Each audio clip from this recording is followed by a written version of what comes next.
የጠረጠርኩት ግን አብዱህ ጀነው እሱ ነው ብዬ እንዳልን በእጃ ስር የመጣሁት ነው ነኝ። ፈረሱም የኔን ፈረስ ይመስላል፣ ግን እሱ መጣና የኃይል ሚዛን ወደኛ ገለበጠው። ድሉ ወደኛ መጣው። በሱ አማካኝነት አላህ ነስርን ሰጠን።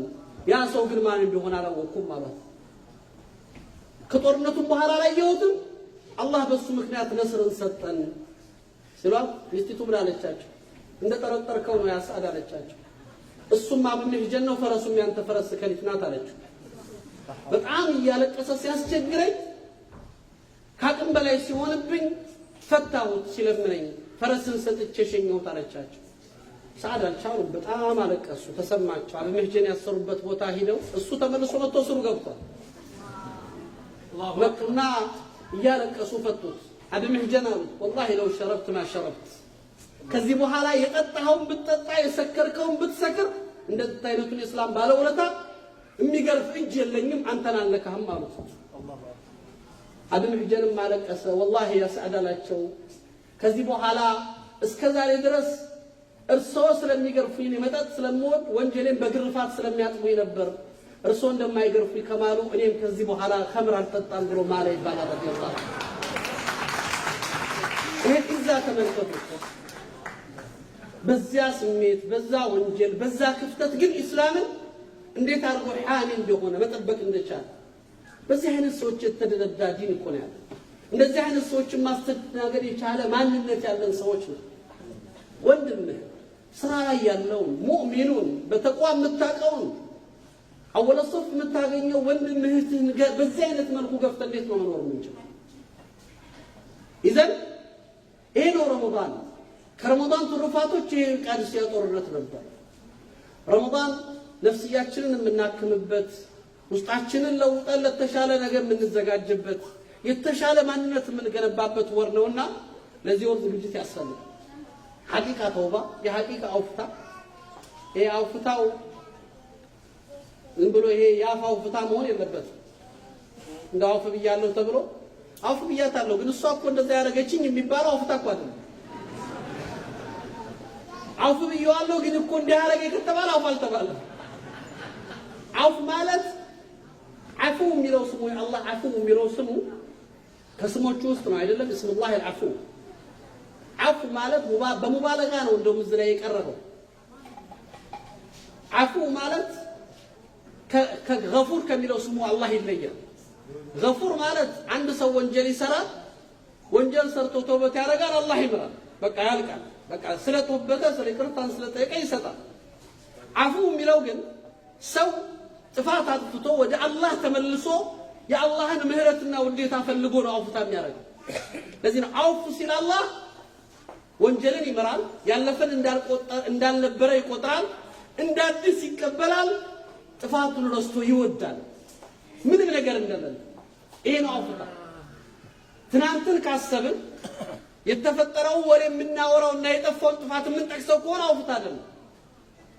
አውፍታ እንደሌለ መቁጠር ማለት ነው። እንደ አዲስ መቀበል፣ እንደ አዲስ ልብን መክፈትና ራስን ማቅረብ ማለት ነው። ለዚህ ነው ቁርአን ላይ ስትመለከቱት አላህ አፍ የሚለው ስሙን ራሱ ያስገባው በጣም ወሳኝ አደገኛ የሚባሉ ቦታዎች ላይ ነው። አንዱ ያመጣው አላህ ለሰይድና ሙሳ ሰዎች ታሪክ ላይ እጅል ከተገዙ በኋላ ያችን ከዛ ሁሉ ውለታ በኋላ አላህ ከፊርዓውን እጅ ነፃ አውጥቷቸው ጥጃ ሲገዙ አላህ ምን አደረጋቸው? ሱማፎን አንኩም እኮ ነው ያለው። በአውፍታ እንጂ ሊታከም የሚችል ወንጀል ስላልሆነ ሌላ ነገር ማከም አይችልም ከአውፍታዎች። የበድር ጦርነት ላይ የሁድ ጦርነት ላይ የነብዩን ትእዛዝ ጥሰው ሰሃባዎች ባጠፉት ጥፋት አላህ የነብዩ ቃል ተጥሶ ያን ያክል ፈተና በኡመቱ ላይ መጥቶ በምንድን ነው ያለው አላህ? እዛም ላይ ሱማፎን አንኩም ነው አላህ። በአውፍ እንጂ ልናልፋችሁ የምንችለው ጥፋታችሁ በምንም የሚታከም አይደለም ነው አላህ። ይሄንን ጥፋት ማከም የሚችለው አውፍታ ብቻ ነው። ለትልልቅ ጉዳዮች ነው አውፍታ የሚጠቀመው አላህ። እኛ ጋር አውፍ እንባባላለን፣ ነገ መልሰን እዛው ዛሬ አውፍታ ተባብለን እንሰማለን፣ ነገ ቢለን እንተማማለን። የለም አውፍታም የለም ይቅርታም የለም። ይሄ ጨዋታ ነው የሚሆነው። አውፍ ካልን ሊላህ ነው ለአላህ ብለን አውፍ ብለን ልባችንን ከፍተን የነበረውን ትተን አብረን ልንጓዝ አብረን ልንሰራ እጅ ለእጅ ተያይዘን ልንሄድ የተበላሸውን ልናስተካክል የጠፋውን ልናርም በመሐከል ያሉትን ግንኙነቶች ልናስተካክል በዛ ስሜት ይሄ ደግሞ የረመዳን ባህሪ ነው። ረመዳን ደግሞ ትልቁ የሚያጎናጽፈው አንዱ እሱ ነው አይደለም? ለእናታችን አይሻለው ቁሊ አላሁመ ኢነከ ዐፉውን ከሪም ለይለተል ቀድር እንኳን ቢመጣ በአውፍታ ተቀበይ ነው ያሏት። ለይለተል ቀድር የመወሰኛው ሌሊት ነው። የዓመቱ ፋይልህ የሚወሰንበት ሌሊት ነው። ሌሊትን የዓመቱ ፋይልሽ በአውፍታ አላህ እንዲጀምረው አድርጊ እኮ ነው። በአላህ አውፍታ የተጀመረ ፋይል የተከፈተ ፋይል ምን ነገር ሊገጥመው ይችላል? ስለዚህ ለአላህ ስንል ይቅር ተባብለን ያለፈውን ነገር ዘግተን የተሻለ ነገር አስበን ለኡመቱ ለዲናችን ብለን ለመስራት እንዘጋጅ። ትናንት ታሪክ የተሰራበት ረመዳን አለ። ኡመቱ ለውጥ ያገኘበት ረመዳን አለ። ሰዎች በደከሙበት ጊዜ እኮ ነው፣ ኃይላቸው ባነሰበት ጊዜ፣ ጾመኛ ሆነው ጉልበታቸው በደከመበት ጊዜ ድልን መጎናጸፍ ችለዋል። ሰይፍ ይዘው ቁጥር የማይመጣጠን ኃይል ጋር ተገናኝተው በከባድ መሳሪያ ተዋግተው አይደለም። ምንድነው ሚስጥሩ? ጉዳዩ የልብ ጨዋታ ስለሆነ ነፍሳቸውን ለአላህ ሲሰጡ ስሜታቸውን ማሸነፍ ሲችሉ አላህ ነፍስያችሁን ማሸነፍ ከቻላችሁ ጠላቶቻችሁ ከባድ አይደሉም ይላል አላህ። በነፍስያ ባሪያ ሆናችሁ ግን የጠላቶቻችሁ መጫወቻ እንጂ ማንንም ልታሸንፏቸው። ከስሜት ውጡ፣ ከስሜት ጽዱ። ይህን ስሜት ነው ውስጣችን ላይ ማሳደግና እንዲኖር ማድረግ ያለብን። በዚህ ስሜት ነው አላህ ጋር መገናኘት፣ ረመዳንን መቀበል፣ እኛም በመካከላችን ያለውን ትስስር የማስተካከል ስራ መስራት ያለብን። ይህንን ስሜት አስባችሁት በጋራ ለመስራት የተሻለ ነገር ለማምጣት እዚህ ካለው ጀማ እጥፍ የዚህ ጀማ አካል መሆን መቻል አለበት። ውጭ ያሉ ወንድሞቻችን እህቶቻችን ልናመጣቸው ግድ አለብን። ነገ ጧት አላህ ፊት ይጠይቁናል። እኛ እየተጣላን እነሱ መንገድ እየሳቱ፣ እኛ እየተጣላን ከሀቅ እየወጡ ነው። እኛ እየተጣላን ሰው እየከፈረ እኮ ነው። ማን ነው መልስ የሚሰጠው? ለአላህ። ያለንበት ተጨባጭ አሳፋሪ። በዚህ ስሜት ውስጥ ከቀጠለን ከባድ ነው። ይሄን ስሜት መለወጥ አለብን፣ መቀየር አለብን። ስለዚህ ትልቅ ነገርን አስበን ትንሽ ነገሮችን እንተው። ለትልቅ ነገር መኖር እንፈልግና ከጥቃቅን ነገሮች እንውጣ። እንተራረም፣ እንተጋገዝ፣ እጅ ለእጅ ተያይዘን። መቼም ሁልጊዜ ሰው ብቻውን አልኢኽዋን አልኢንሳን ቀሊሉን ቢነፍሲ ከሲሩን ቢኢኽዋን ይላሉ ዑለማዎቹ። ሰው ብቻውን ቀላል ነው ይላሉ።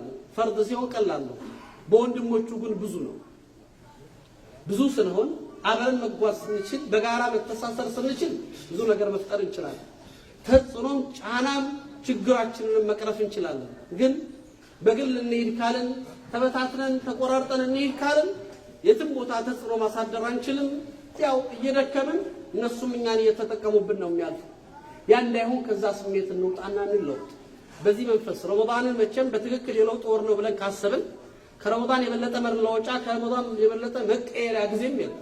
ረመዳን ትልቅ የለውጥ ወር ነው፣ ብዙ ማንነቶች የሚስተናገዱበት። ለዚያ ነው ከለውጥ ወርነቱ አልፎ ለኡመቱ ትልልቅ ድሎች የመጡት በረመዳን ነው እያልን ነው። የለውጥ ወር ነውና ይሄንን የለውጥ ጊዜ እኛ ማንነታችንን በመለወጥ ራሳችንን የተሻለ ነገር ለመፍጠር እናስብ። ከዛ ውጭ ግን ያው ትናንት እንደነገርኳችሁ 30 ሆነን አንድ ቀን ጾም ነው እንዳሉት ሰዎች ረመዳኑ ማዕናው ካልገባን እንትኑ ያልቃል። ማዕናው ከጠፋ ሰውየው ይባላል አንድ ሱዳኒ የገጠር ሰው ላሙ ታማበት ግብፃዊው ጋር እነዚህ ግብፅ ድንበርተኞቹና ሱዳኖቹ ይገበያዩ የለ። ግብጾቹ ያው ንቁ ናቸው ታውቃላችሁ። የግብፅ ፍጥነት እኮ ከባድ ነው። ግብጾች በጣም ሻጥሮች ናቸው። ያው እንትናቸው በጣም አቅላቸው ዘካ በጣም ኃይለኛ ነው። የግብጾች እንትን ይላሉ። ግብጾች ከፍጥነታቸው አንዱ ታክሲ ሹፌር የሆኑ አረቦችን ጭኖ ይሄዳል። ሳያቸው ኢምሬቶች መሰሉት። ይሩን እንቱ ምን መሬት አላቸው። አይዋሉት። አው እናንተ ሆናችሁ ነው አውላ እንዴት አይነት ሰዎች ምናምን እያለ አሉ እንጂ እነዛ ሳኡዲ ዝፍቶች እንዲህ እያለ ሳኡዲዎቹ ላይ ይወርድባቸዋልና ሰዎቹ ሳኡዲዎች ናቸው። በጣም አበሳጭቷቸዋልና ልክ ሊወርዱ ሲሉ ቦታቸው ሲደርሱ ብር ሊከፍሉ ሲያወጡ አብሮ ፓስፖርቱን አወጣዋል። ሹፌሩ በመስተዋቱ ሲያዩ የሳኡዲ ፓስፖርት አየ። አነ ኩንት አቁል ምን ወይ ራይሃ ተደቢ አለ። እኔ እኮ እያልኩ ነበር ይሄ የነብዩ ሽታ ከየት ነው የሚሸተኝ እያልኩ ነበር። ለካ እናንተ ሁላችሁ ማለት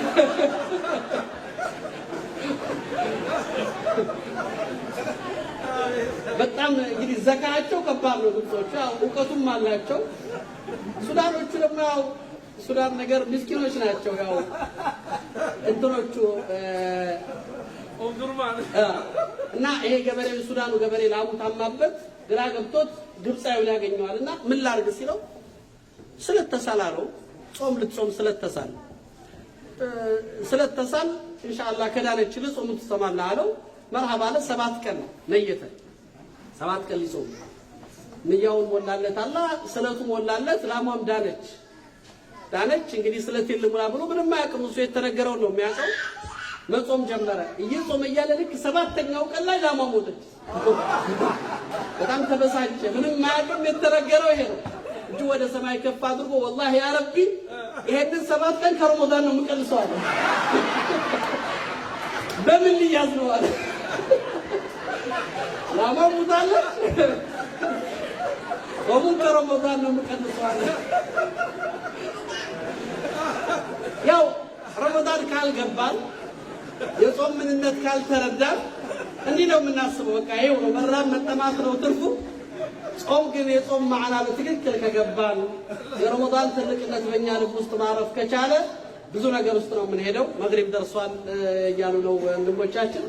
አላህ ትክክለኛ ጿሚዎችና ወደ አላህ ተመላሾች አላህ ያደርገን። እንግዲህ በተውበት በይቅርታ በአውፍታ ረመዳን የሚቀበሉት በአንድነት ሆነን የተሻለ ነገር መፍጠር የምንችልበትን ስራ እንድንሰራ አላህ የዛ ሰው እንዲለን ዱዓ እንደራረግ። ወቢላሂ ተውፊቅ ኢንሻአላህ።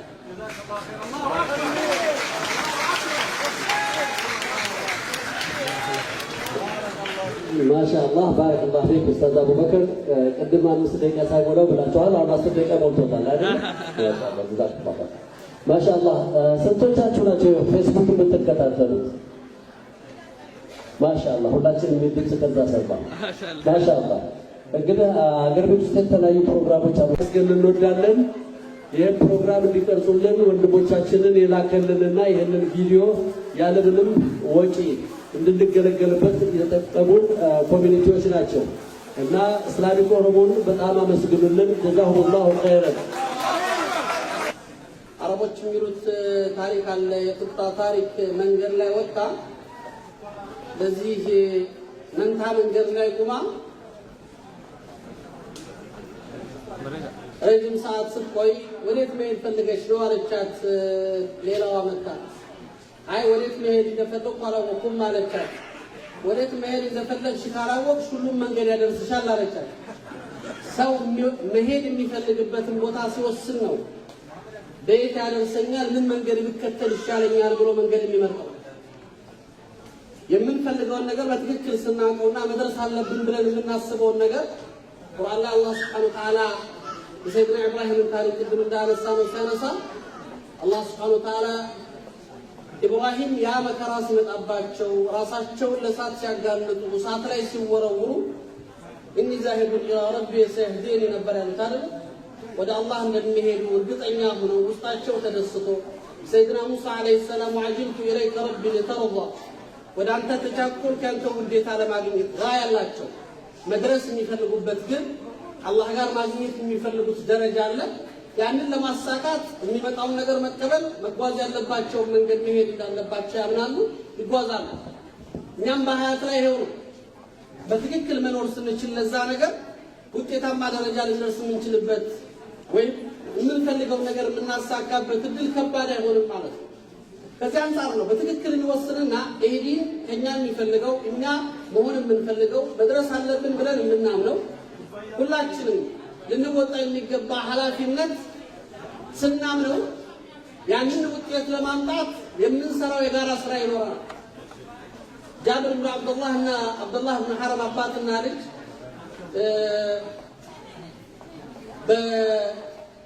በሁለቱ መካከል የነበረ ሒዋር አለ። እሑድ ጦርነት ላይ አባትና ልጅ እሑድ ጦርነት ለመሄድ ሁለቱም ዕጣ ወጡ። አንዱ ለመቅረት አንዱ ለመሄድ። ለምንድን ነው? 9 ሴት ልጆች ስላሉ ሴት ልጆቹን አንድ ወንድ እንዲያሳድግ መቅረት ስላለበት ወይ አባትየው ወይ ልጁ ከሁለት አንዳቸው አስቡት። ለጂሃድ ዕጣ ለማውጣት ዕጣ የወጣለት ሊሄድ ያልወጣለት ሊቀር። ዕጣው ሲወጣ ለአባትየው ወጣ። ለአባትየው ሲወጣ አባቱ ምንድን ነው ያሉት? አብዱላህ ብን ሐረም ወላሂ ያ ጃብር ጀነት ባይሆን ኖሮ አሳልፌ ሰጥህ ነበር አሉት። ግን ጀነት ነውና እንዴት አስቀድመሃለሁ አሉት። ሰዎችን በዛ አይነት ስሜት ተቀብሎ ለማስተናገድ የሚሄድበት የመረጠውና ማግኘት የሚፈልገው ነገር በትክክል ሲያውቀው የሚከፍለው ዋጋ።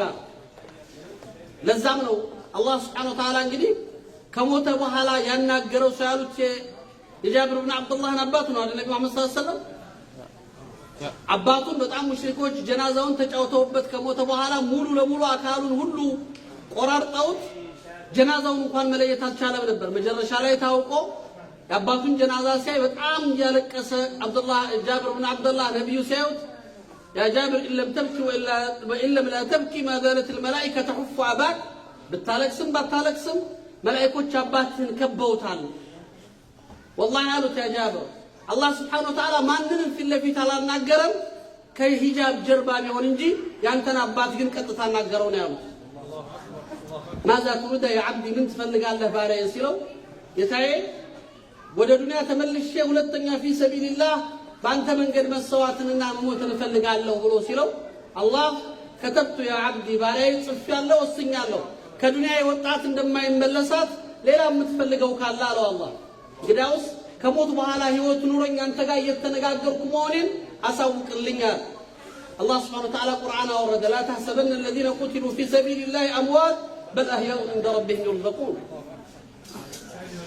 አላህ ዘንድ የተሰዉ ሰዎች ሰማዕታት ሹሃዳዎች ሙታኖች አይደሉም። ለዚህ ነው ሸሂድ ሲሞት አይከፈልም ከነልብሱ ነው የሚቀበረው ሕያው ነውና ስላልሞተ።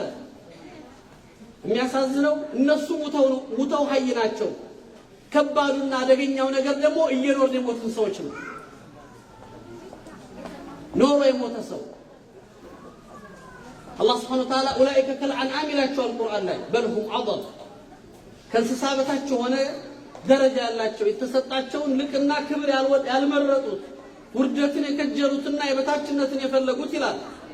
ዑለማዎቹ ይላሉ يعجب من الناس ይላሉ አንድ ዓሊም يبكون على ما مات جسده ولكن لا يبكون على ما مات قلبه وهو أشد ይላል።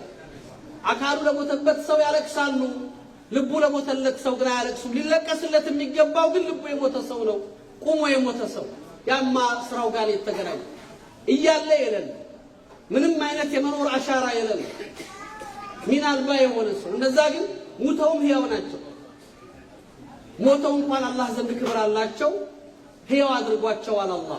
ይሄ ማለት ሰዎች የመረጡት ሁልጊዜ ትልቅ ነገር ሲመረጥ ነብዩ መሐመድ ሰለላሁ ዐለይሂ ወሰለም ያን ወጣት ሰሃባ በአንድ ምሽት ያጋጠመው ነገር አለ አይደል? ነብዩን ሁልጊዜ ይخدማቸዋል። አንድ ምሽት እንደው ነብዩ መሐመድ ሰለላሁ ዐለይሂ ወሰለም ትቻቸው ከመሄድ ሌሊት ላይ የሚያስፈልጋቸው ነገር ቢኖር የሆነ ነገር ቢፈልጉ የሚያቀብላቸው እንዳያጡ ብለው በራቸው ላይ ሊያድር ወሰነ። እንግዲህ ፍቅር ነው የመሐባ ነው። በራቸው ላይ ተኝቶ አደረ። ካሁን ነብዩ ፈለጉኝ እያለ እየነቃሱ የነብዩን ድምጽ ይሰማል። ሶላት እየሰገዱ ዱዓ እያደረጉ እንዲህ ያለ ፈጅር አካባቢ እንቅልፍ ጣለው። ነብዩ በር ከፍተው ለፈጅር ሲወጡ ተኝቶ አገኙት በር ላይ። ደነገጡ። ለምን አሉት? ለምንድን ነው የተኛው አሉት። والله يا رسول الله እንደዚህ አይነት ነገር አሰብኩኝ። ሌሊት የሆነ ነገር ቢያስፈልገውት እንደው አንድ ነገር ማዘዝ ይፈልጉ እንኳን ብዬ ለርሶ ለመታዘዝ ነው ዝበረው ላይ የተኛሁት። ምን ያክል መሐባ እንዳለው አይ ሰሊማ ቱሪድ አሉት። የምትፈልገውን ጠይቀኝ አሉት። የምትፈልገውን ጠይቀኝ ሲሉት ሁለት ሪዋያ አለ በዚህ ሐዲስ ላይ። አንደኛው ላይ ምን አላቸው ይላሉ እንተዘኒ لحظه حتى افكر يا رسول الله እድል ይስጡኝና ትንሽ ላስብበት አላቸው። ምክንያቱም ይሄ ፉርሳ ነው፣ ትልቅ እድል ነው፣ የማይደገም እድል፣ ትልቅ አጋጣሚ ነው።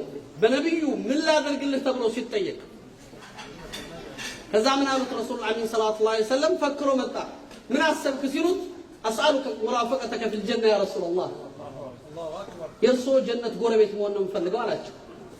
ልጅ ወጣት ነው፣ አላገባም፣ ህይወት ላይ ብዙ ጎደሎች አሉት፣ የሚፈልጋቸው ነገሮች አሉት። ነብዩ እንደውም ደንግጠው አሉት من اخبرك بهذا አሉት። ማን ነገረህ እንዲህ እንድጠይቅ አሉት። والله يا رسول الله سلت لنفسي አላቸው። ነፍሴን ጠየቅኳት። ነብዩ ይሄንን እድል ሰጠውሽ ወየውልሽ ነፍሴ ጠፊ ሆነችን ዱንያ ብትፈልጊ አልኳታ። ዱንያን ከፈለኩ ደግሞ አኸራን ከጀልኩ፣ አኸራ ከሆነ ደግሞ ዘላለማ የሆነ ክብርን ፈለኩ፣ የርሶ ጎረቤት መሆን ፈለኩ አላቸው። ነብዩ እንደዚህ አይነት ትልቅ ነገር ተጠይቀው ነው አይደለም የሚሉት። መርሐባ አሉት። እኔ አላህ ዘንድ ያለውን እታገላለሁ። ፈአይኒ ቢከثرة السجود አሉት። አንተ ደግሞ በሶላት አግዘኝ አሉት። ሰላት አብዛ፣ ሱጁድ አብዛ፣ ሌሊት ቁም፣ አላህ ጋር ተቃረብ፣ ጥረት አድርግ፣ አግዘኝ። ይሄ መልእክት ነብዩ ሰለላሁ ዐለይሂ ወሰለም አንዳንድ መልእክቶች ላይ ሲያስተላልፉ የሚያስተላልፉት ለግለሰብ አይደለም። እስከ የውመል ቂያማ ለሚመጣው ኡመታቸው ይሄው ነው መልእክቱ። እኔ ጋር ጎረቤት መሆን ከፈለክ ይሄው ነው። መዲና ነብዩ ሰለላሁ ዐለይሂ ወሰለም من قدر ان يموت في المدينه فليموت ብለዋል አይደል? መዲና ላይ መሞት የቻለ ሰው መዲና ይሙት፣ እኔ ለሱ ሸፋዓ ሆናለሁ ብለዋል። መዲና ላይ ምን ያህል ሰው መቀበር ይችላል? መዲና ላይ ምን ያክል የኡመት መሐመድ መቀበር ይችላል? በቂ ላይ ውስን ሰው አይደለም ሊይዝ የሚችለው ቦታው። የሚያጅብ ነገር ግን ምን ይላል መሰላችሁ? መዲና ላይ ያለ ነገር ሲያወሩ ዑለማዎቹ፣ እኔ ረህመቱላህ ዐለይሂ ሙፈሲር የነበሩት ሸናቅጣው እሳቸው ሲናገሩ ነው የሰማሁት። እዛ ቦታ ላይ ያለ አንድ በሽተኛ ሙእሚን ሰው ታሞ ሆስፒታል ላይ ከመስጂድ ነበዊ አጠገብ ተኝቶ ሌሊት ላይ አያለሁ አለ። ነጫጭ ልብስ የለበሱ ሰዎች መጥተው ቀብር ቆፍረው ጀናዛ አውጥተው ጀናዛ ይከታሉ። እንደገና ጥቁር የለበሱ ሰዎች ተሸክመው ይሄዳሉ። እንደዛ አይነት ነገር ተደጋግሞ አየሁ ብሎ መጥቶ ጠየቃቸው። ትልቅ ሙፈሲር መስጂድ ነብዩ ላይ በተፍሲር ሲያስተምሩ የሚታወቁ ትልቅ ዓሊም ናቸው። ይሄ ዓሊም ምንድነው ያሉት መሰላቸው? ምንድነው ተብለው ሲጠየቁ በመላው ዓለም ላይ ያሉ በትክክል እንደዚህ ልባቸው ከነብዩ ጋር ሙተዓልቅ ሆኖ ነብዩን እያሰቡ ነብዩ ጋር መቀበር እየተመኙ የነብዩ ጎረቤት መሆን የሚከጅሉ ሙእሚኖች የትም ዓለም ላይ ይቀበሩ፣ መላእክቶች አምጥተው ነብዩ ጎን ይቀብሯቸዋል፣ በቂ ያሳርፏቸዋል። ደግሞ ያለ አግባብ የመዲና ሰው አሁንም በቂ ይቀበራል። ኢማኑ የሌለው ውስጡ በሽተኛ የሆነ ኒፋቁ ያለበት ሰውን ደግሞ ያለ ቦታው ነውና አውጥተው ሌላ ቦታ ይወስዱታል።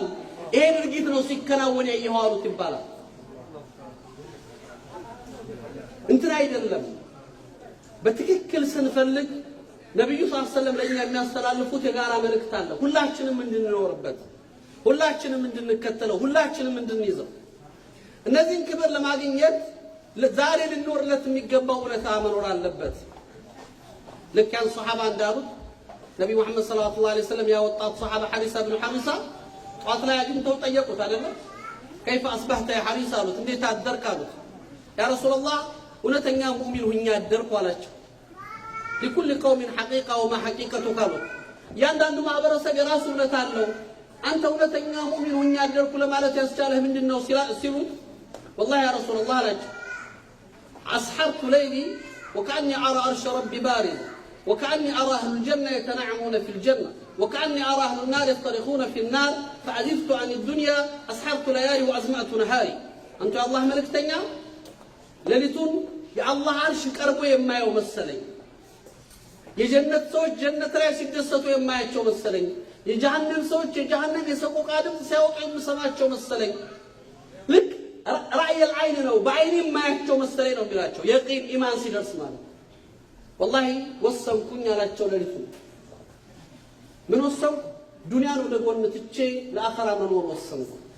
አስሐልቱ ለያሊ ለሊቱን በሰላት ቀኑን በጾም ለማሳለፍ ወሰንኩ ያ ረሱላህ አላቸው። ምንድነው ያሉት ረሱላህ ሰለላሁ ዐለይሂ ወሰለም? عرفت الحقيقة فالزم بها يا حريص አሉት። ሰው ያልገባው እውነት ገብቶሃል፣ አደራህን ግን ያቋም ሰው ሁን አሉት። እንዳትወጣ ወጣ ገባ እንዳትሆን፣ ወላዋይና አስመሳይ እንዳትሆን፣ የጊዜ ሰው እንዳትሆን አሉት። ሁልጊዜ ልዩነቱም እዚህ ላይ ነው። እነዛ ሰሃባዎች ከኛ የሚለዩት ነብዩ ይነግሯቸዋል፣ ይተገብራሉ። እኛ የቻለ ከንፈሩን መጥቶ ያለለት ትንሽም ባውን አፍስሶ የሆነ ነገር ብለን ተጨባጩ ግን ከኛ እውነት እየራቀ ይሄዳል። ኢላ መን ረሒመ ረቢ አላህ ያዝንላቸው ሲቀር እነዛ ሰዎች ግን የተጥቢቅ ሰዎች ናቸው። ልክ የነብዩ ያቸው ወስያ የህይወት ወስያ ናት። ወስያ አድርጎ ያዛት። በዛው አቋም ጸና። 3 ዓመት ቆይቶ በድር መጣ። በድር ላይ ያሉ እድሜያቸው ዝቅተኛ ሆኖ ከሞቱት ወጣቶች ውስጥ ነው። ደግሞ አሟሟቱ ከሌሎች ሰሃባዎች የተለየ ጦርነቱ ሳይጀመር ከየት እንደተወረወረች የማይታወቅ ቀስ አንገቱ ላይ አርፋ ገደለችው። ቀሱ ከሙእሚኖች ከሰሃባዎች ያምልጥ ከሙሽሪኮች ወርወር አልታወቀም። ብቻ ቀድሞን የተገደለው። ይሄን ሞት የሰማች እናት ስትመጣ ደነገጠች። ነብዩ ጋር መጣ ለቀሰች። ያ ረሱላህ ስለ ሐሪሳ ይንገሩኝ አለቻቸው። ለሐሪሳ ያለኝን ፍቅር ያውቃል። ሐሪሳ የጀነት ሰው ከሆነ አላልቅስለት ልደሰት አለቻቸው። የጀሃነም ሰው ከሆነ ግን መኝታለኝ አላህን ለምንለት ላልቅስለት። እናት ተመልከቱ፣ ዓለሙን ሳላይ አይደለም እንዲህ ሳላሳካለት እንዲህ ሳይሆንለት ልዩነቱ ይሄ ነው። ፈውዝ ከሆነ ጀነት ከሆነ ደስታ እንጂ ለቅሶ አያስፈልገው። ያን ጊዜ ነበር ነብዩ ሰለላሁ ዐለይሂ ወሰለም ያ ኡማ ሐሪሳ አተዙኒና الجنة جنة واحدة ጀና አንድ ጀነት ይመስልሻል? ኢንሃ الجنان ጀነት ብዙ ደረጃ አላት። ሐሪሳ ደግሞ من فردوس الأعلى مع النبيين والصديقين والشهداء والصالحين وحسن أولئك رفيقا كتبان فردوس الأعلى علينا يا الله رسول الأمين صلى الله عليه وسلم ጽናት አቋም መስመር ሰው የዚህ አይነት አቋም ሲኖርውና መነበትን ይዞ ሲኖር የሚጎናጸፈው ክብርና ደረጃ እኛ በእኛ መገኘት ባለብን ነገር ላይ መገኘት ስንችል ነው ይሄን ልናሳካ የምንችል። በዚህ ስሜት እንድንሄድ ነው አደራ የምላችሁ። ሌላው ምናልባት ትልቁና ወሳኙ መልእክት ቅድም እንዳልኩት ስለ አንድነት አንስተናል። አንድነታችሁ ፈርድ ነው፣ ሱና አይደለም። በጋራ መስራታችሁ ግዴታ ነው፣ ወደዳችሁን ጠላችሁት። የጋራ ስራ መስራት መቻል አለብን። ችግሮች የሉም ማለት አይደለም፣ ችግሮች አይኖሩም ማለት አይደለም። ችግሮች ይኖራሉ። ትናንትናም ስናገር ነበር። ችግር ባይኖር ነው እንጂ ችግር መኖሩ አይገርምም። እንደ ሰው ሊፈጠር ይችላል። ስራም ሲሰራ ስህተት ይኖራል፣ ክፍተት ይፈጠራል። ችግሮቻችን እንዴት አድርገን የተሻለ በጋራ መስራት እንችላለን ብሎ ማሰብ ግን ይፈልጋል። ያ ማለት ደግሞ ሁሉንም ማሰብ ሌሎች ከኔ የተሻሉ ናቸው ብለን ማሰብ ስንጀምር አቡበከር ሲዲቅ ረዲየላሁ ዐንሁ ኸሊፋ በነበሩበት ዘመን ሙአለፈተል ቁሉብ አዲስ እስልምናን የሚቀበሉ ሰዎች ቁርአኑን ዘካን ወስኖላቸዋል። እስልምናውም ለሙአለፈተል ቁሉብ ተእሊፍ ለማድረግ ሰደቃ ይሰጣቸዋል፣ ስጦታ ይደረግላቸዋል። ዲኑ እስኪገባቸው እስኪቋቋሙ ድረስ ለአንድ ሰለምቴ እስልምና ለተቀበለ ሰው መሬት እንዲሰጠው ወሰኑ። አቡበከር ወስነው ግን አልቀሩም። መሪው እሳቸው ናቸው። ሂድና በዑመር በኩል ያጽድቅልህ አሉት። ዑመር ጋር ሲመጡ ሰይድና ዑመር ብን ኸጣብ ሲያዩት ወረቀቱን ተፉበት፣ ቀዳደዱና ጣሉት። እንዳንተ ለገንዘብ ብሎ የሚሰሩ ሰው በአሁኑ ሰዓት አያስፈልገንም። ዑመር ጋር እስልምና ከበቂ በላይ በቂ የሆነ ሰው አለው። አሁን በበቂ ደረጃ ተስፋፍቷል፣ አያስፈልገንም ሂድ ብለው እሱንም ገፍትረው አቡበከር ጋር ተቆጥተው መጡ። አቡበከር ሲዲቅን ምን አሏቸው? ያ ኸሊፈት ረሱልላህ ይህ መሬት የእናትህ መሬት ነው የአባትህ መሬት ነው አይደለም። ታዲያ የሙስሊሞች መሬት እያነሳ ለማንም የምትሰጠው አንተ ማነህ አሏቸው። አቡበከር ሲዲቅ መልሱ ግልጽ ነው። አይመለከትህም ነው አይደለም፣ የታዘዝከውን ፈጽም ነው። ኸሊፋ ናቸው። ትእዛዝ ማሳለፍ ነው፣ እርምጃ መውሰድ ነው። እሳቸው ግን የመለሱለት ምን ነበር? አቡበከር ሲዲቅ ዑመር መጀመሪያም ብዬህ ነበር ለዚህ ቦታ አንተ ነህ የምትሆነው ስለ አንተ ነህ የምትሆነው ብለህ በግድ አስቀመጥከኝ፣ ያኔ ነግሬህ ነበር አሉት ሰይድና አቡበከር። ዑመር አልቻሉም አቡበከር ፊት መቆም። ይሄው ነው ከባድ። አሸናፊ ናቸው አቡበከር፣ ግን ራሳቸውን ዝቅ አድርገው ነው እያሸነፉ ያሉት ነው። ሐቅን ይዘው እውነትን ይዘው የበላይነት ስሜትን በማጎናጸፍ በበላይነት ስሜት የሆነ የበላይነት ላላ እኛ ይሄ ነው ልንሆነው የሚገባን። አንዱ ለአንዱ ዝቅ በማለት ወንድም ለወንድም በመተናነስ በመካከላችን ያለውን ግንኙነት በይቅርታ በማለፍ ለአላህ ስንል መተው። መቼም በመተው የምናጣው ነገር የለም። አፍ በማለት በጣም የሚገርመው በጣም ከባዱ እኛ ሙስሊሞች ላይ ያለ ትልቅ በሽታ ከመስጊድ ውጭ ያሉ እኮ ከኛ ውጭ ያሉት አካላቶች ጋር ያለን ፍቅር ያለን ሰላም፣ መስጊድ ያለው ወንድሜ ጋር ግን ይጨንቀኛል። እሱም ማየት በዛ ጀማዓ መሳተፍ ለኔ በሽታ ይሆናል። በጣም ከባድ ነው ነገሩ። ይኸው ጀነቱም ስለሆነ ነው የሚከብደው። ወንድም ወንድሙን ጠልቶ ብንችል እኛ እንደው እስቲ ቶሮንቶ ውስጥ ያለው ሙስሊም ኮሚኒቲ ብቻ ነው ምን ይችላል እንኳን በጣም ብዙ ነው። ምናልባት መስጊድ የማይመጡ የጀማዓ አካል ያልሆኑ የማይሳተፉ በጣም ብዙ ወንድሞች ዳዋ መድረስ የሚገባቸው ጥሪ የሚያስፈልጋቸው ለሌላው መድረስ ነበር እኮ የሚገባን ዛሬ ሌላው አይደለም ለኛ የሚደርስ። በመሰረቱ ዳዋ ማለት መስጊድ ላይ ቆሞ ዋዝ ማድረግ አይደለም፣ ወይም እንዳሁኑ መናገር አይደለም። ይሄ ተዝኪራ ነው። ዳዋ ማለት እስልምና ለሌላው ማድረስ ነው፣ ለሰዎች መጥራት ነው፣ ሰዎች ወደ እስላም መጥራት ነው እንጂ ዳዋ ይሄማ ማስታወስ ነው፣ ተዝኪራ ነው፣ ዳዋ አይደለም። እውነቱ ያላወቁትን ሰዎች እውነትን እንዲሰሙ ማድረግ፣ ወደ እውነት መጥራትና ወደ አላህ ማስተዋወቅ። ዛሬኛው መስጊዱ ጠቦናል። የገባው እንዴት እናስወጣው እንዴት እንግፋው ነው። አላህ ደግነቱ ሰው ጀነትን በሰው እጅ አላደረገው። ሀሩን ረሺድ የሚባሉት ኸሊፋ አንድ ሰው መጣና ሀሩን አላቸው። በጣም ፊታቸው ላይ ቆሞ በጣም ተናገራቸው። አንተ እንዲህ ነህ፣ አንተ እንዲህ ነህ፣ አንተ እንዲህ ነህ፣ አንተ እንዲህ ነህ እያለ በቁጣ ብዙ ምክር መከራቸው። ከምክርም በላይ ቁጣ ስላለበት ወደ ሌላ ነገር ይቀየራል አይደል? ሀሩን ረሺድ ምንድነው ያሉት? ሰውየው ኸሊፋ ናቸው። እባክህ ተረጋጋ አሉት። ካንተ የተሻለውን ሰው ከኔ ለከፋው ሰው አላህ ልኮት አሏቸው። ሙሳን ለፊርዓውን አላህ ሲልከው ፈቁላ ለሁ ቀውለን ለይና ነው ያለው አሉ። እኔ ወንድምህ ሙስሊም ነኝ አሉት። ከኔ የከፋውን አነ ረብኩም ወልዓላ ያለውን ፊርዓውንን አላህ እንዲያስጠነቅቀው ሙሳን ሲልከው እንደው አደራህ ለዘብ አድርገህ አናግረው ነው ያለው። አላህ እኮ ፊርዓውን እንደማይሰልም ያውቃል፣ ፊርዓውን እንደማይመለስ ያውቃል። ግን ፊርዓውንን ስታናግር ቃላት ምረጥለት፣ ለስላሳ ቃል ተጠቀም አላቸው ሙሳ።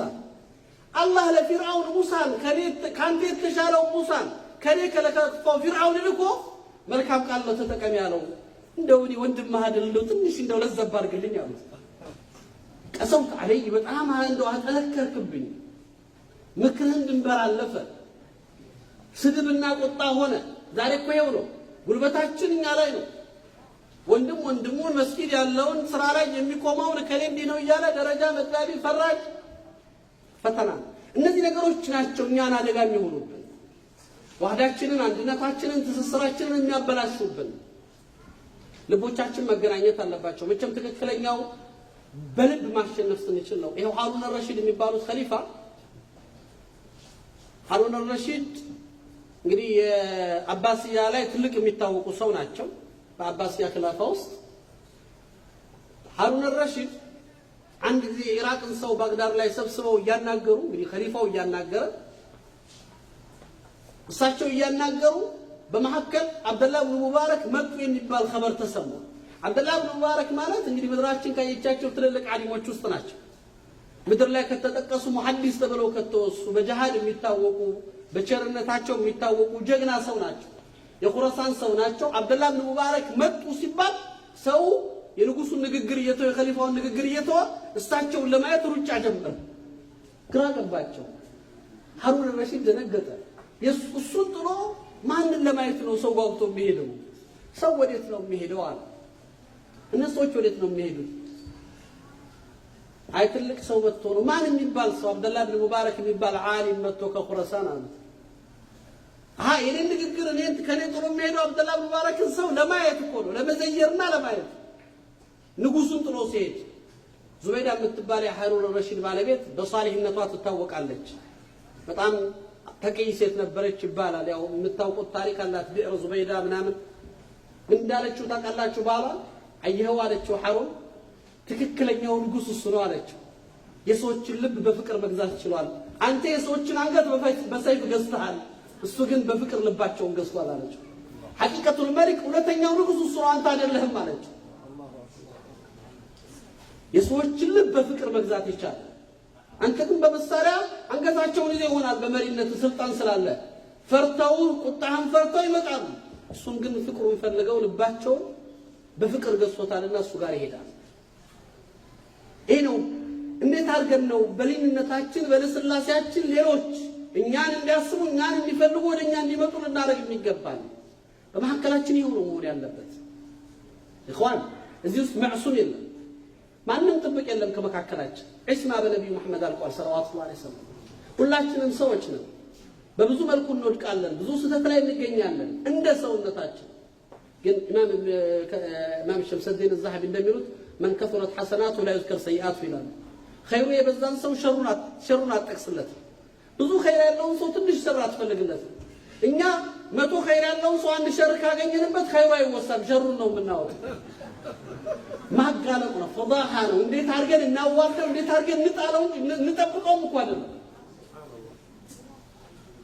በፍጹም ይሄን ስሜት የለም። ይሄ ያለ እንዴት አንዱን ማዳን ይችላል? አንዱን እንዴት መጠበቅ ይችላል? እንዴት አድርጌ እሱን ስህተት አግኝቼለት ላዋርደው፣ ክፍተት አግኝቼለት ልጣለው፣ ልበትነው ጀማዓው? በሱ ብዙ ኸይር እያለ ትንሽ ስህተት ቢኖር ይጣፋል።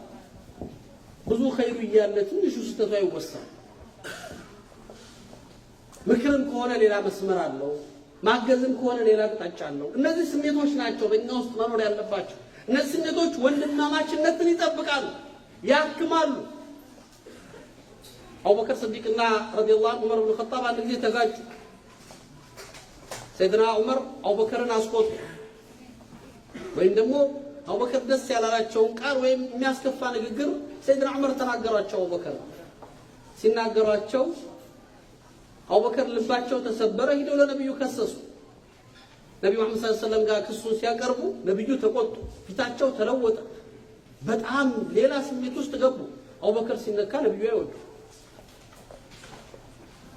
የነብዩን ፊት መለዋወጥና ቁጣ ሲመለከቱ አቡበከር ደነገጡና ዑመርን ሊቆጡት ነው ረሱላህ ብለው ቁጣው ዑመር ላይ ከሚወርቅ እሳቸው ላይ እንዲሆን ፈለጉ።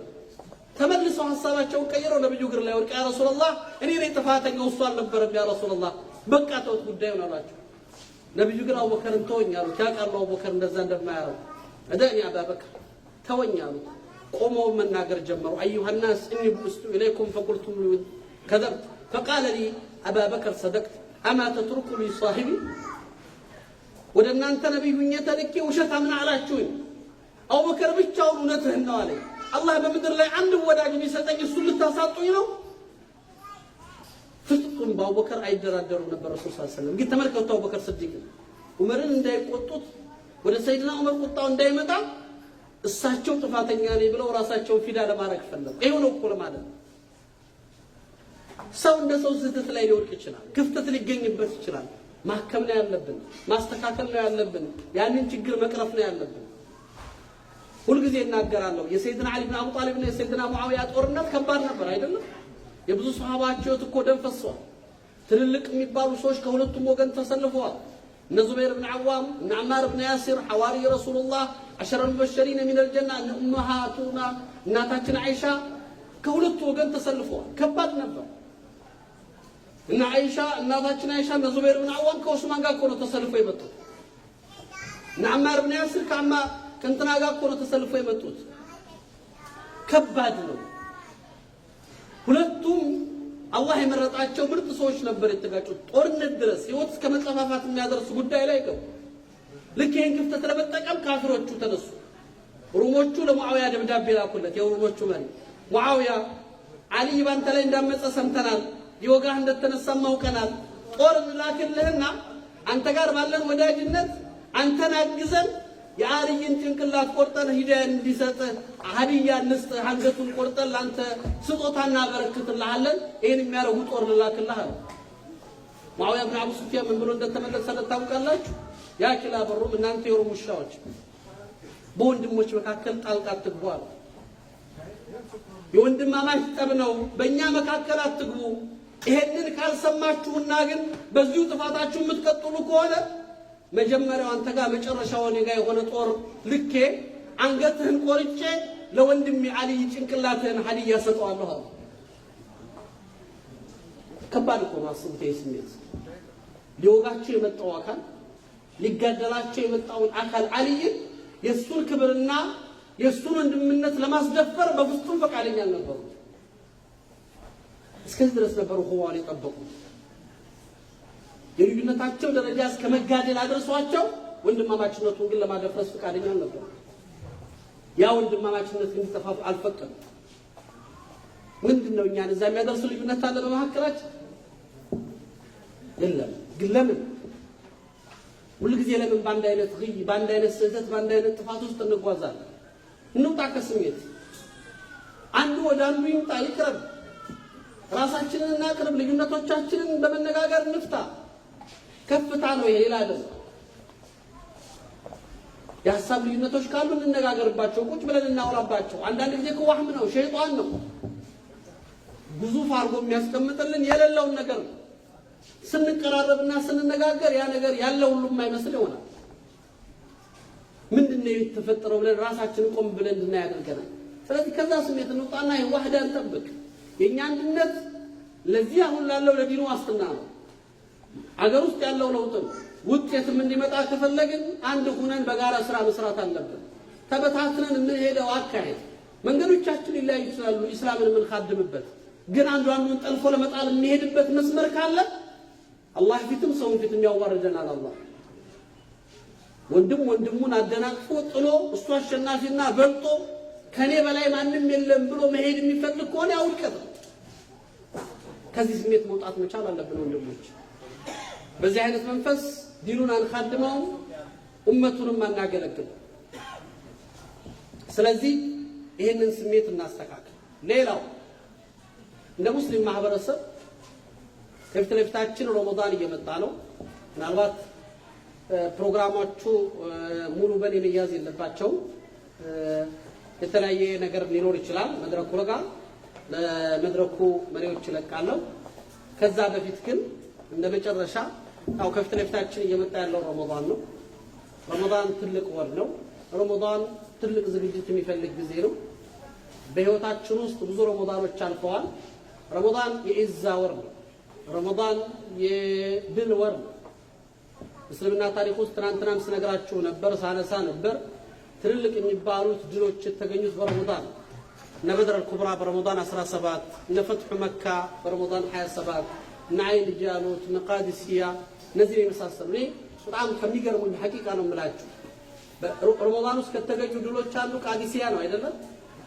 ቃዲሲያ ጦርነት በረመዳን ውስጥ ሲካሄድ ቃዲሲያ በጣም ወሳኝ የሚባለው እስልምና ታሪክ ውስጥ ከተደረጉ ፋሲል ማዕሪኮች ውስጥ ነው አንድ ሱሐባ በጦርነት ውስጥ እንዳይሳተፍ ተከልክሏል ሰዓድ ኢብኑ አቢ ወቃስ እግራቸው ተመቷል ወይ እግራቸው ታሟል አሟቸዋል ጦሩን የመሩት በመዋጋት አይደለም ዳር ላይ ስትራቴጂ ቀርጸው በመቀመጥ ነበር አንድ ሱሐባ በጣም እየሰከረ ያስቸግራቸው ነበር መጠጥ ይጠጣል መጠጥ ይጠጣል ይገርፉታል ግን ጀግና ነው ጦርነት ላይ እስልምና ደግሞ የሚያጅብ ዲን ነው ሸይኽ እስላም ኢብኑ ተይሚያን ሰዎች መተው ጠየቋቸው ተታሮች ጋር ሞንጎላውያኖች ጋር ሲዋጉ ሞንጎላውያኖች ወረውናል ጠንካራ ኃይል ያስፈልገናል መሪ ልንመርጥ ነው ሁለት መሪዎች አሉ አሏቸው አንደኛው ጀግና ነው ግን ትንሽ እንደ ወጣ ያለ ነገር ባህሪያቶች አሉት አንዳንድ ነገር ላይ ይዳፈራል አሏቸው አንደኛው ደግሞ በጣም አላህን የሚፈራ ተቅይ ነው ግን ጀግንነቱ ዝቅ ያለ ነው አሏቸው የትኛው መሪ አድርገን እንምረጥ አሏቸው ለኢብኑ ተይሚያ ይሄንን ወንጀለኛው ምረጣው ኢብኑ ተይሚያ ለምን እንዳሏቸው ታውቃላችሁ ወንጀሉ ለራሱ ነው ጀግንነቱ ለእስላም ነው አሏቸው ይሄኛው ግን ተቅዋው ለራሱ ነው ድክመቱ ለኡማው ስለሆነ የዚህኛው ምረጣው ከፈተሰለ ሰው ስህተት እንኳን ይያል ለኡማው የሚያገለግለውና የሚሰራው ነገር እስከበለጠና እስከደፈረ ድረስ እሱን ከፊት አስቀምጧል ሸይኽ እስላም ኢብኑ ተይሚያ የተናገሩት እና ይሄ ሱሐባ በጣም በተደጋጋሚ እየሰከረ ጃሃድ ደግሞ ይወዳል ሱብሃንአላህ መጠጥንም ይወዳል በቃ በጣም አስቸገራቸውና ሰዓድ ኢብኑ አቢ ወቃስ እንደው ልቅጠዋል እስቲ ዲያቆን ብለው ከዚህ ከቃዲሲያ ልከልክለዋልና ቃዲሲያ ጦርነት እንዳይሳተፍ አሰቡ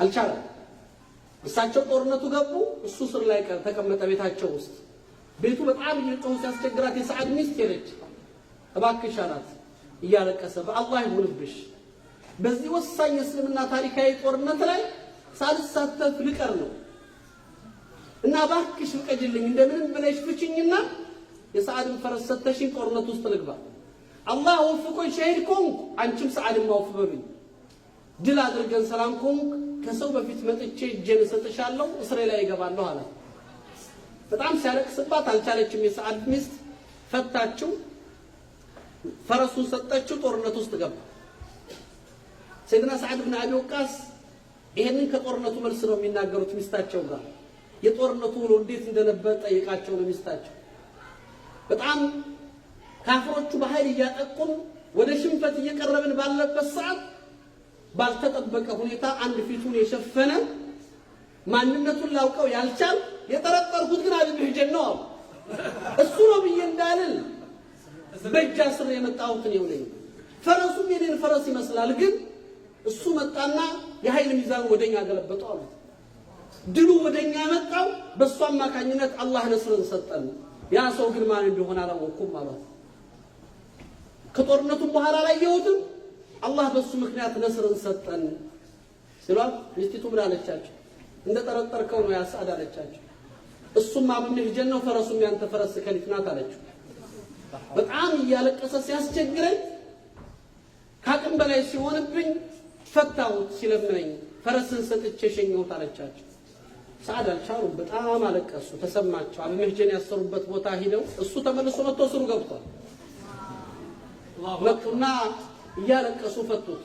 አብመህጀን አሉት ወላሂ ለው ሸረብት ማ ሸረብት፣ ከዚህ በኋላ የጠጣኸውን ብትጠጣ የሰከርከውን ብትሰክር እንደዚህ አይነቱን የእስላም ባለውለታ የሚገርፍ እጅ የለኝም አንተን አልነካህም አሉት። አብመህጀንም አለቀሰ። ወላሂ ያ ሰዓድ አላቸው ከዚህ በኋላ እስከ ዛሬ ድረስ እርስዎ ስለሚገርፉኝ መጠጥ ስለምወድ ወንጀሌን በግርፋት ስለሚያጥሙኝ ነበር። እርስዎ እንደማይገርፉኝ ከማሉ እኔም ከዚህ በኋላ ኸምር አልጠጣም ብሎ ማለ ይባላል። ረዲየላሁ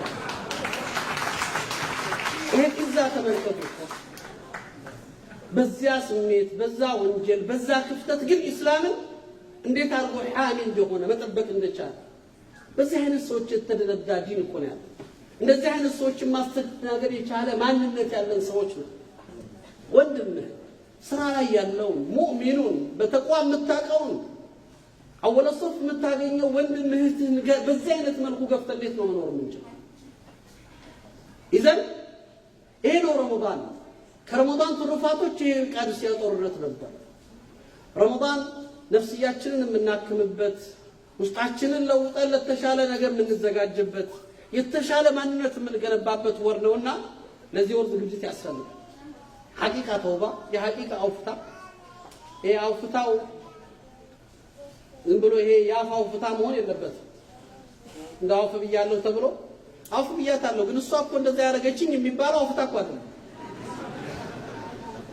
አውፍ ብየዋለሁ ግን እኮ እንዲህ ያደረገ ከተባለ አውፍ አልተባለም።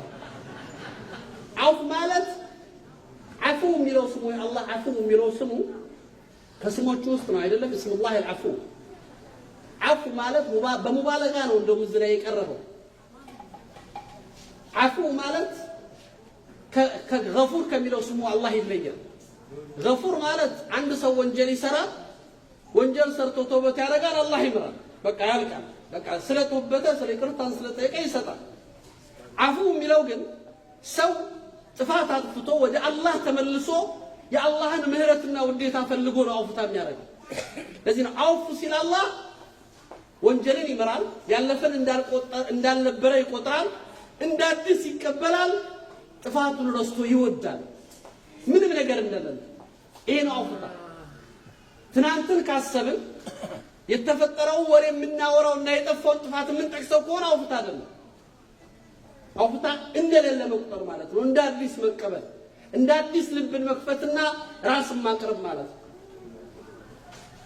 ለዚህ ነው ቁርአን ላይ ስትመለከቱት አላህ አፍ የሚለው ስሙን ራሱ ያስገባው በጣም ወሳኝ አደገኛ የሚባሉ ቦታዎች ላይ ነው። አንዱ ያመጣው አላህ ለሰይድና ሙሳ ሰዎች ታሪክ ላይ እጅል ከተገዙ በኋላ ያችን ከዛ ሁሉ ውለታ በኋላ አላህ ከፊርዓውን እጅ ነፃ አውጥቷቸው ጥጃ ሲገዙ አላህ ምን አደረጋቸው? ሱማፎን አንኩም እኮ ነው ያለው። በአውፍታ እንጂ ሊታከም የሚችል ወንጀል ስላልሆነ ሌላ ነገር ማከም አይችልም ከአውፍታ ውጭ። የበድር ጦርነት ላይ የኡሁድ ጦርነት ላይ የነብዩን ትእዛዝ ጥሰው ሱሐባዎች ባጠፉት ጥፋት አላህ የነብዩ ቃል ተጥሶ ያን ያክል ፈተና በኡመቱ ላይ መጥቶ በምንድን ነው ያለው አላህ? እዛ ነው የሱማፎን አንኩም ብሎ አላህ በአውፍ እንጂ ልናልፋችሁ የምንችለው ጥፋታችሁ በምንም የሚታከም አይደለም ነው አላህ። ይሄንን ጥፋት ማከም የሚችለው አውፍታ ብቻ ነው። ለትልልቅ ጉዳዮች ነው አውፍታ የሚጠቀሙ አላህ። እኛ ጋር አውፍ እንባባላለን፣ ነገ መልሰን እዛው ዛሬ አውፍታ ተባብለን እንሳሳማለን፣ ነገ ቢለን እንተማማለን። የለም አውፍታም የለም ይቅርታም የለም። ይሄ ጨዋታ ነው። አውፍ ካልን ሊላህ ነው፣ ለአላህ ብለን አውፍ ብለን ልባችንን ከፍተን የነበረውን ትተን አብረን ልንጓዝ አብረን ልንሰራ እጅ ለእጅ ተያይዘን ልንሄድ የተበላሸውን ልናስተካክል የጠፋውን ልናርም በመካከል ያሉትን ግንኙነቶች ልናስተካክል በዛ ስሜት። ይሄ ደግሞ የረመዳን ባህሪ ነው። ረመዳን ደግሞ ትልቁ የሚያጎናጽፈው አንዱ እሱ ነው አይደለም? ለእናታችን አይሻለው ቁል አላሁመ ኢነከ ዐፉውን ከሪም።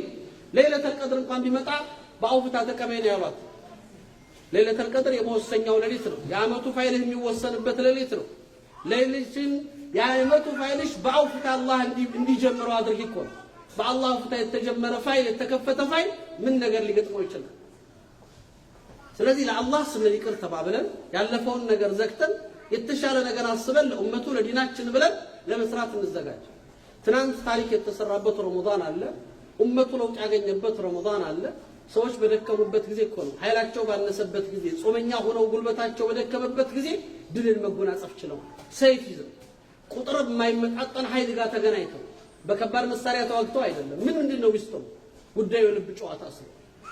ነፍሳቸውን ለአላህ ሲሰጡ ስሜታቸውን ማሸነፍ ሲችሉ አላህ ነፍስያችሁን ማሸነፍ ከቻላችሁ ጠላቶቻችሁ ከባድ አይደሉም ይላል አላህ።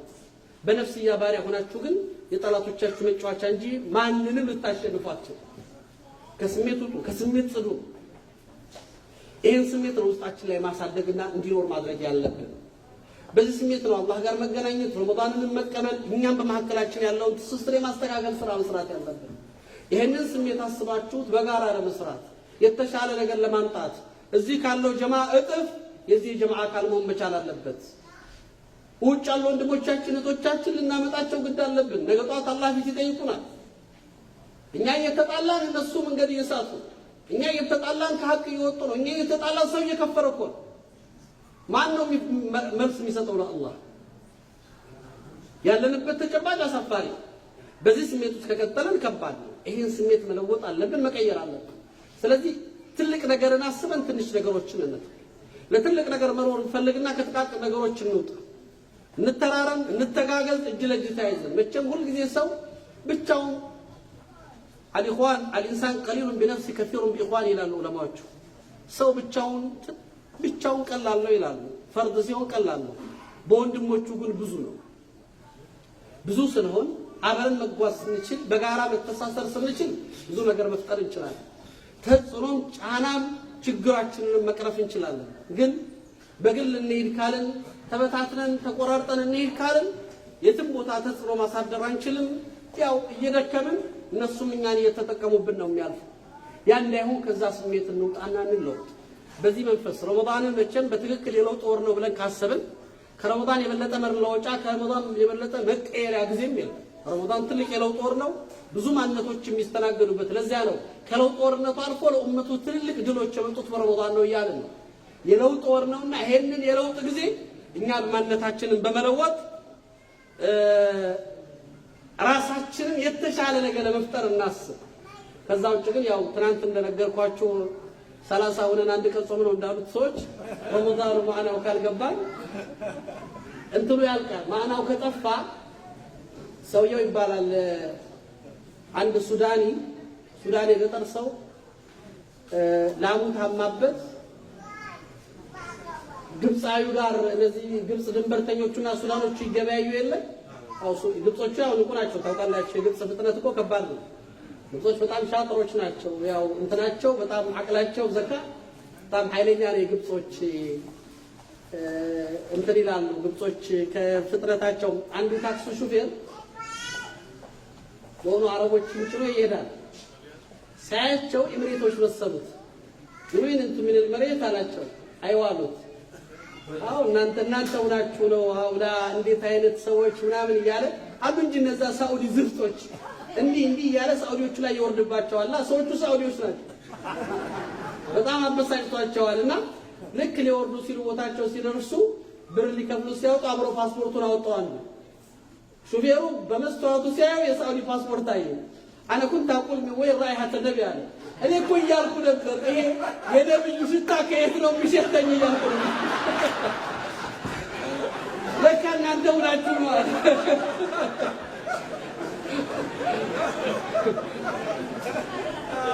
በጣም እንግዲህ ዘካቸው ከባድ ነው። ግብጾቹ ያው እውቀቱም አላቸው።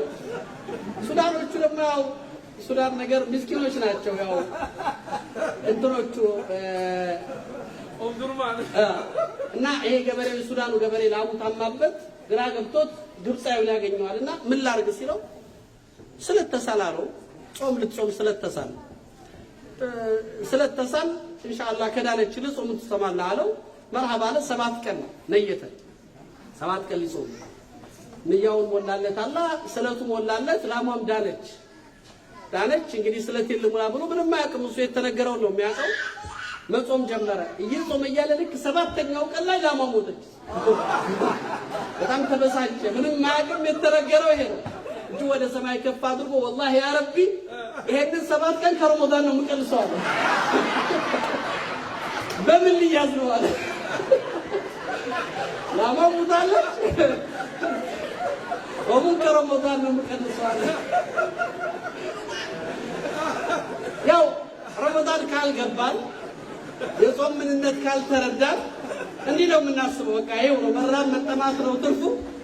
ጾም ግን የጾም ማዕና በትክክል ከገባን የረመዳን ትልቅነት በእኛ ልብ ውስጥ ማረፍ ከቻለ ብዙ ነገር ውስጥ ነው የምንሄደው። መግሪብ ደርሷል እያሉ ነው ወንድሞቻችን። አላህ ትክክለኛ ጿሚዎችና ወደ አላህ ተመላሾች አላህ ያደርገን። እንግዲህ በተውበት በይቅርታ በአውፍታ ረመዳን ነው የሚቀበሉት። በአንድነት ሆነን የተሻለ ነገር መፍጠር የምንችልበትን ስራ እንድንሰራ አላህ የዛ ሰው እንዲለን ዱዓ እንደራረግ። ወቢላሂ ተውፊቅ ኢንሻአላህ።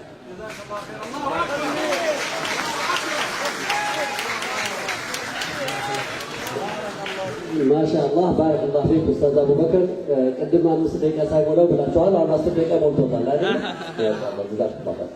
ማሻአላህ። ስንቶቻችሁ ናቸው ፌስቡክ የምትከታተሉት?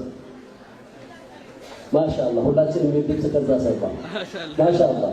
እንግዲህ አገር ቤት ውስጥ የተለያዩ ፕሮግራሞች አሉ፣ ህዝባዊ ውይይቶች የሚደረጉባቸውና ኡስታዛችን በብዙ መድረክ ላይ ይሳተፋል፣ ሙስሊሞችም ነን ሙስሊሞችም ባሉበት እና በጣም በአድናቆት በተመስጦ ነው የሚያዳምጡት እና ከስር የሚጻፉትን ኮሜንቶች ካያችሁ አንዳንዶቹ ምን ብለው ይጽፋሉ? ነን ሙስሊሞች ማለት ነው የዚህን ሰውዬ ንግግር መስማት በሳምንት አንዴ በሽታን ይከላከላል ይላሉ። አንዳንዶቹ ደግሞ ምንድነው ይህን ሰውዬ በየቀኑ መስማት አስፈላጊ ነው ይላሉ። ሌላ ብዙ ምንታለ። ይሄ ደግሞ እውነታቸውን ነው፣ ማጋነንም አይደለም፣ ያው የምናየው ነው። ይሄ የአላህ ስጦታ ነው። ማሻአላህ ጀዛከላሁ ኸይረን። አሁን እንግዲህ ብራዘር ማህሙድ ወደ መድረኩ ብትመጣና ኢንሻአላህ ኢሲኤምሲኤ ለኡስታዝ አቡበከር ለመታሰቢያ ያዘጋጀለትን ስጦታ ብታበረከተልን በጀማዓዎቻችን ስም በኮሚኒቲው ስም ኢንሻአላህ የስጦታ ብታዩት እንግዲህ የሚበረከተው ለኡስታዝ አቡበከር ነው። እዛ ላይ ግን የሰፈረው የወንድሞቹ የጓደኞቹ የ17 እሱ ጨምሮ 17ቶቹ የመፍትሄ አፈላላጊ ኮሚቴዎች ስም ነው። ከዛ በላይ ክብር የለም። እንግዲህ ከወንድሞቻችን ስም በላይ ክብር የለም ለኛ። ኢንሻአላህ ይህን ስጦታ ለኡስታዝ አቡበከር በግሉ ማህሙድ ሳዲ ያበረከትልናል።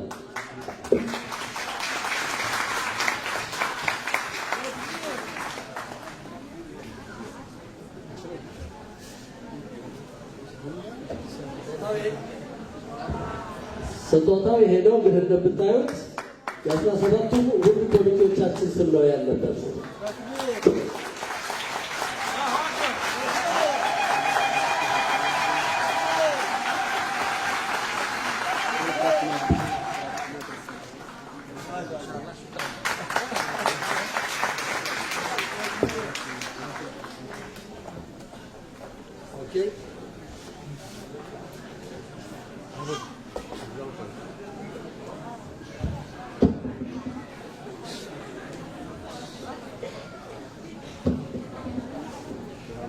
አሁን ደግሞ ለዚህ ሁሉ ስብስብ ምክንያት የሆነን ለሴንተራችን መመስረት ትክክለኛ ፍኖተ ካርታ እንድንይዝ ላደረገን ለወንድማችን ለአሚራችን ለኡስታዝ መሐመድ አወል ኡስታዝ አቡበከር ስጦታ እንዲያበረክትልን እንጠይቃለን። ለኡስታዝ አቡበከር ስጦታውን እሰጣለሁ ኢንሻአላህ።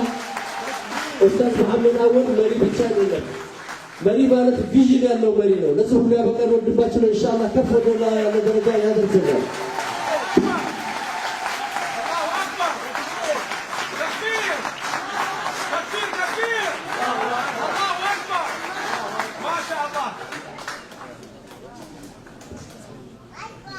ማሻአላህ ሼክ መሐመድ በኮምፒውተር ፕሮግራሚንግ ከኮሌጅ በተመረቀበት ጊዜ በዛ ሙያ የተመረቁት ባለሙያዎች በባትሪ ይፈለጉ ነበር እና በዛ ሙያ ተሰማርቶ ብዙ ገንዘብ ለራሱ ማፍራት ሲችል ትንሽ ቤት ተከራይቶ ኮሚኒቲውን የሚያሰባስቡበት ቁርአን ቤት የከፈተ የኔ ጥቅም ይቅርብኝ የኮሚኒቲ ጥቅም ይበልጥብኛል ያለ 7 ቀን የሚሰራ ሰው ነው። ሴንተራችን ውስጥ ሴንተር ብትመጡ ሰዎች ልፋቱን ድካሙን ታያላችሁ።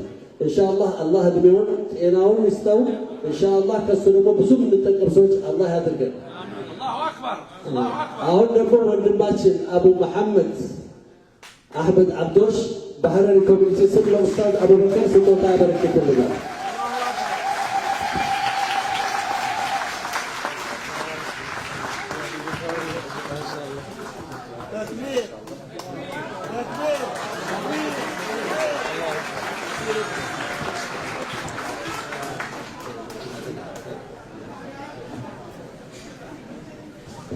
ብስሚላህ ወሰላቱ ሰላም አላ ረሱሊላህ ሰለላሁ ዐለይሂ ወሰለም።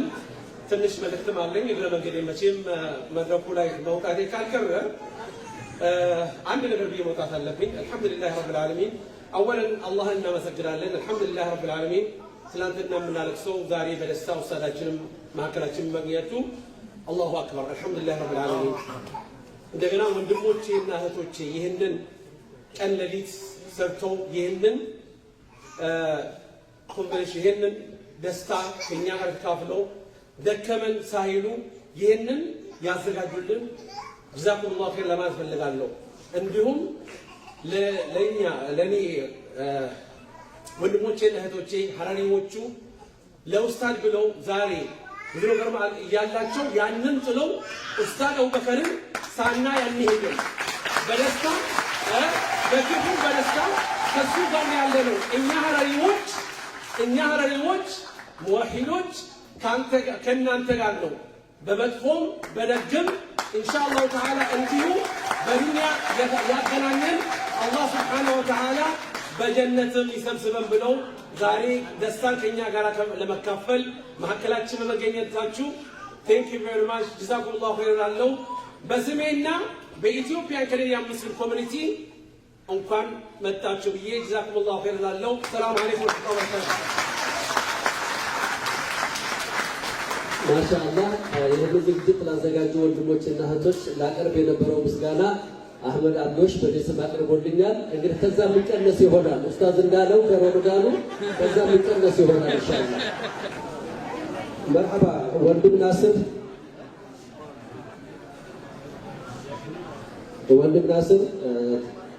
ትንሽ የቀሩ ደቂቃዎች ስላሉ እዚህ ላይ ግጥም ታሰማለህ። ከዚህ ግጥም በኋላ ኢንሻአላህ መቅሪብን ሰግድና ለጥያቄና መልስ ፕሮግራም ይኖረናል ኢንሻአላህ።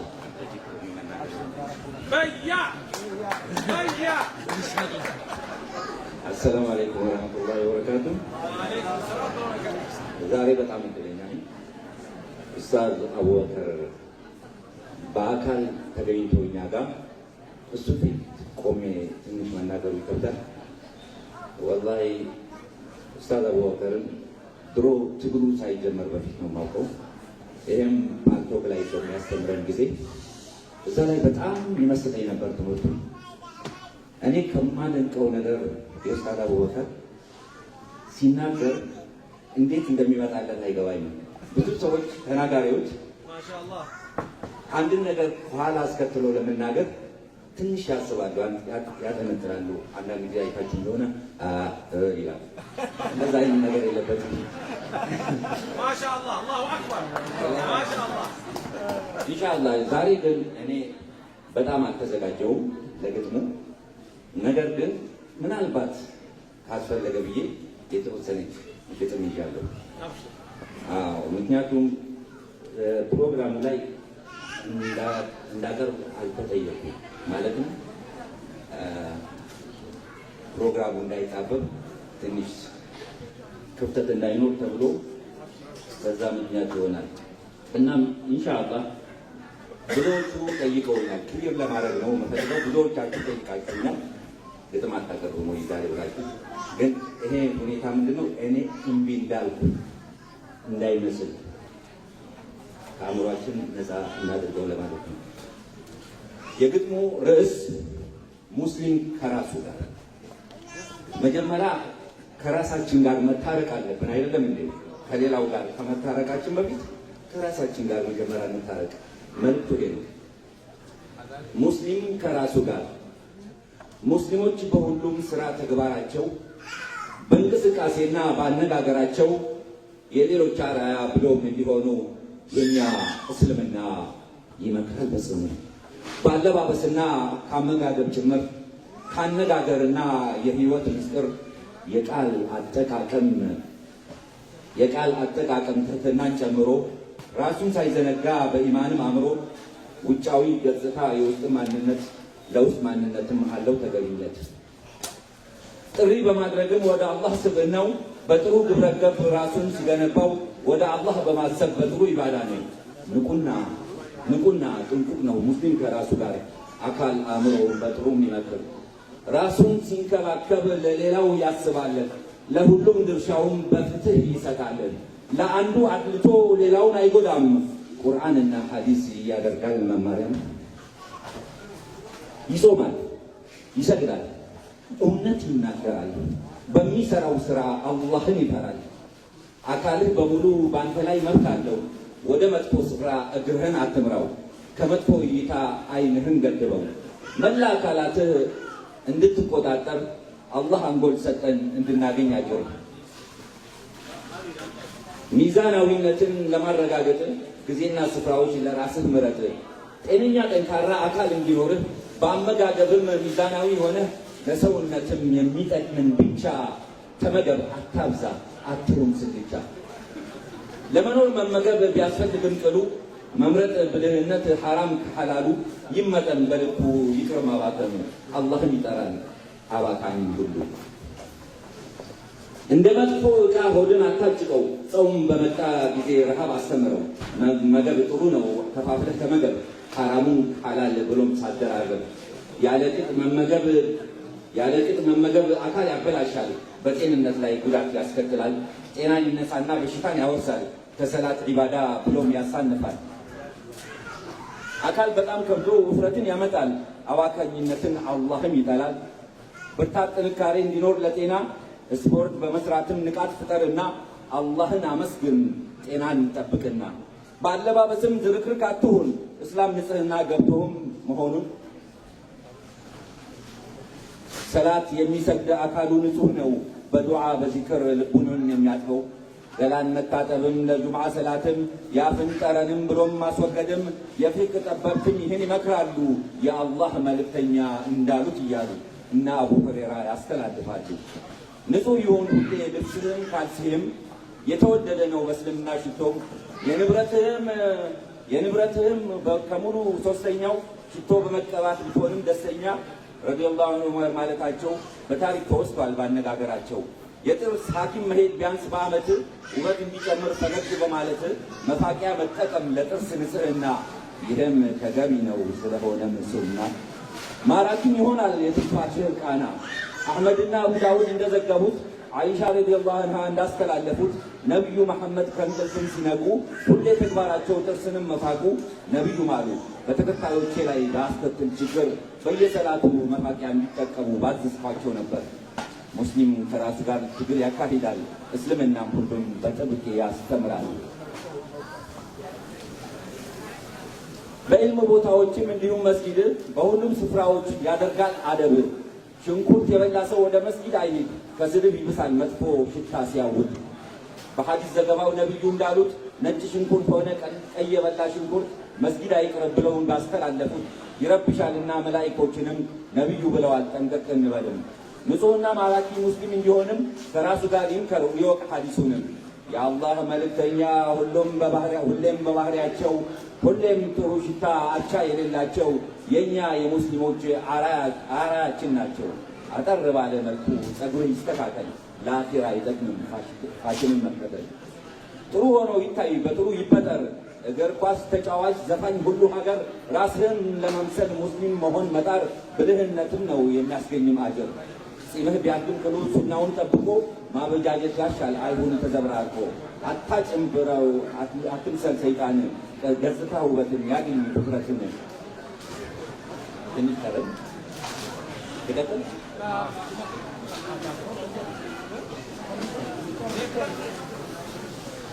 ከዚያም የሐዲስን መፈለግ እውቀት፣ የነቢዩን ሱና የላቀ ትምህርት፣ የእውቅ ዓሊሞችን ታሪክ በማጥናት እስልምና ብሎም በደንብ መረዳት። ዕልምን ደራርበኸው ወደ ላይ መዝለቅ፣ ተመራመር በደንብ ወደ ውስጥ ጥለቅ።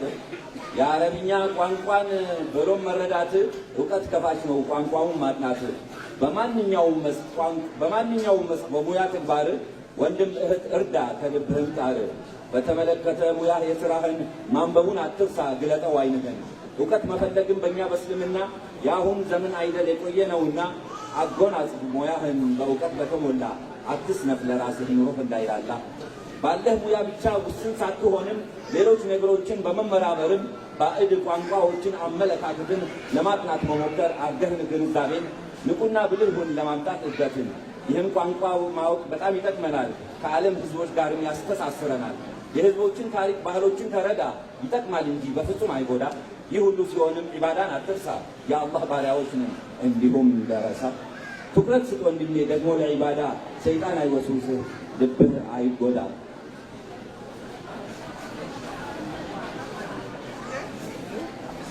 ትኩረትን እንስጠው ለአለባበሳችን፣ ትኩረትን እንስጠው ለአመጋገባችን፣ ትኩረትን እንስጠው ለአነጋገራችን፣ ትኩረትን እንስጠው ለንጽህናችን፣ ትኩረትን እንስጠው እኛ ለኢማናችን፣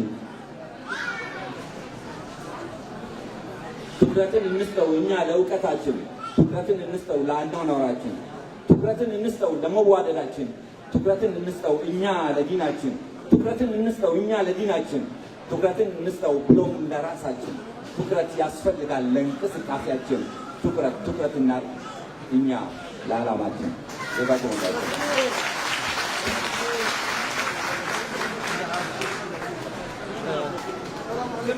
جزاك الله خير يا ناصر ان شاء الله.